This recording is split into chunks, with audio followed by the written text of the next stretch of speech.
The kingdom of Libris is home to many notorious knights and adventurers, and the rumor has spread that all of these great heroes are the students of one man.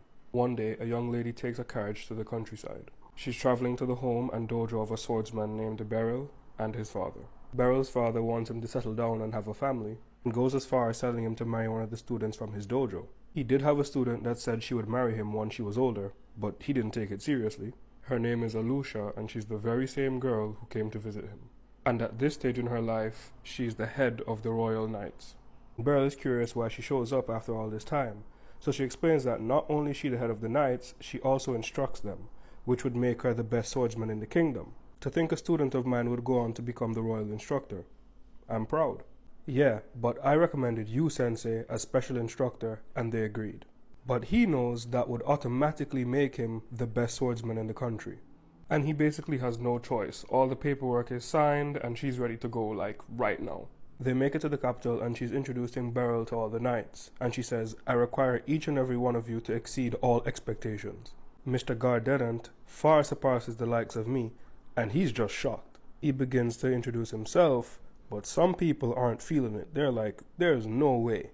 After the introduction, Beryl and Alucia go into the city to do some shopping. It seems like a date between the head of the knights and a random guy, so everyone is looking at them. And this person walks up to them, a kind of a rival of Alucia and the strongest adventurer in the country. Her name is Slena, and she also happens to be a student of Beryl. Taking the job pretty much gives him the title as strongest swordsman in the country.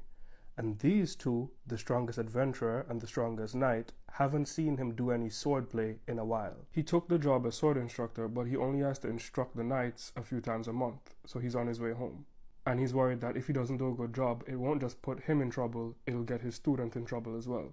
He finally makes it home to his dojo in the countryside, and his dad is kicking him out. He just went to the city to check out the job, and by the time he came back, his dad was like, yup, you're out of here. And the reason for that is because Beryl just took a new job. And this guy, his former pupil, just retired as an adventurer, and his dad plans to put him in charge of the dojo while Beryl does his job in the city. Also, his dad doesn't want to see him until he finds a wife. So now he's back in the city and he has nowhere to stay, but his student Alucia, head of the knights, wants him to stay at her house. But he says hell no, and finds a nice place to stay near the Adventurers Guild, which kinda gets Alucia upset. It's the next day and it's his first day on the job. And everyone seems to be doing their thing, they're just training. He even meets another one of his students, another really strong character. And he couldn't be more happy, he's even shedding tears. Everything seems to be going well until this guy, the Vice Commander Hembritz, wants to square up. He wants to know, how good is this old guy that you brought from the countryside? He can't be that good. And Beryl doesn't really want to fight him, but he has no choice, because it could make Alucia, the captain of the knights, look bad because she hired him. And keep in mind, the vice commander is no pushover. He is insanely strong, and the only person he hasn't beat is Alucia. When I heard we were getting an instructor, hired by the commander herself, I was thrilled. But then this guy showed up, and that's when I became suspicious. The commander is dutiful to everyone, so what if he's just using her? So Hembritz is under the impression that Beryl is trying to crawl his way into the knightly order. They finally square up, Beryl gets into his stance and starts to concentrate. Everything in the background fades away, and this is when Hembritz knows something is up. As soon as Alucia starts the match, he rushes him. Their swords clash, and just by the look on his face, you can tell the fight is already over. Beryl pins him almost instantly. It was so quick, most people didn't see what happened, and Alucia has to give an explanation. Hembritz goes for his throat, but it's a feint. He actually goes for his side. Beryl parries it, knocks him off balance, and pins him. They continue to fight, and it doesn't get any better from there. Beryl is straight dog walking, bro, and has to apologize for how bad he's beaten him. They continue to fight a few more times, and Hembritz continues to take losses. And that's when he has a realization. If these were real fights, how many times would I have died? So he says, F it, I'm going to use my trump card, something not even the commander herself could stop when he first did it. It's a rotating slash that takes advantage of his strength and the centrifugal force he's creating by spinning. He tries it, and Beryl sidesteps the shit out of it. Then lightly taps him in the back of the head like, go sit down, bro, you're not on my level. This was a battle that Hembritz instigated, and Beryl beat him in front of the commander and all the other knights. Later that night, they all go for drinks. And Beryl takes note of the fact that Alucia really likes to drink. She loves ale, so he buys another round. Then Hembridge shows up to drink as well, and he apologizes for not believing in Beryl. I told you he could beat me. Why didn't you believe me? The commander. And Beryl is such a nice guy, he even explains to him how he beat him. It's really late in the night, and Alucia is just by herself thinking. She drank a lot in front of Beryl, and now she's worried. She let her guard down because her plans seemed to be going well. Alucia was a student of Beryl, and eventually he had nothing more to teach her. He also said she was too high caliber to be stuck in the countryside, and she thinks the same for him. So that's when she had her plan. She went to the capital, took the exam to become a knight, beat everyone, and eventually became the youngest commander ever appointed. And that's why they wanted her to become the special instructor, which is what she was waiting for, because her plan was for Beryl to become the special instructor the whole time. She admits to herself that she has no ambitions like other knights. The whole thing was really for Beryl.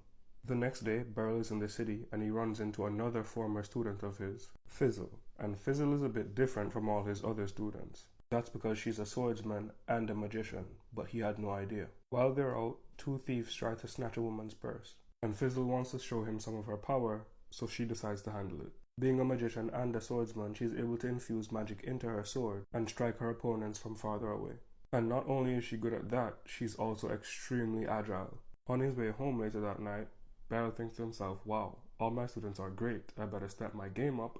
Then he notices something. A flare of fire ignites in front of him, takes a humanoid form, and attacks. But magic or not, Beryl ain't the one to mess with. He's being attacked remotely with fire magic, and just cutting into it with his sword isn't going to stop it. So he decides to reposition himself, because he knows the spellcaster has to be somewhere nearby, thanks to some information given to him by his former pupil Fizzle, who's a swordsman and a magician. He picks an open spot where the caster can't hide, and the caster decides to reveal herself. It seems like she's just a child, but she claims to be older than Beryl, and apparently she knows everything about his duel with Hembridge, the vice commander of the knights. She says she's there to kill him, but while she's talking, Beryl picks up on something. She's wearing the exact same bracelet Fizzle was wearing just a few hours ago. And this is where shit gets heated, because he wants to know where Fizzle is, and she ain't talking. She taunts him and launches an attack. She attempts to hit him with a feint, but he already knows where the real attack is coming from. He cuts the ice boiler in two, but that's also a feint. She attempts to hit him with lightning magic, but he dodges, and that's when she picks up like, wait, Beryl is kinda nice. So now she's really interested.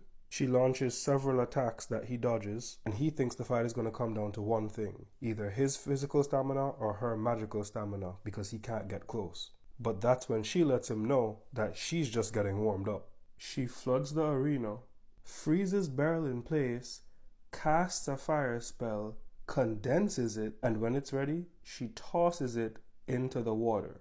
But why?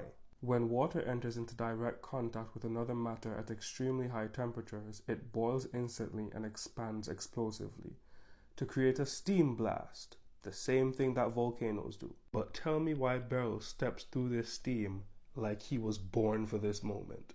So here's what happened. Beryl cut into the ice where he was standing to create a shield for himself. But it doesn't matter what he did. The fact that he survived is all that she cares about. Now she's about to turn it up even more. She spreads her arms to cast some kind of spell, but Beryl isn't sure what the hell is going on, but he knows it's something crazy. So he jumps from the spot because he knows if he stayed there, she would have killed him. And after that, she just gives up and she tells him that Fizzle is okay. After all, I'm the one who taught Fizzle magic. Nice to meet you. I'm Lucy Diamond, the strongest mage in the kingdom, the commander of the magic division.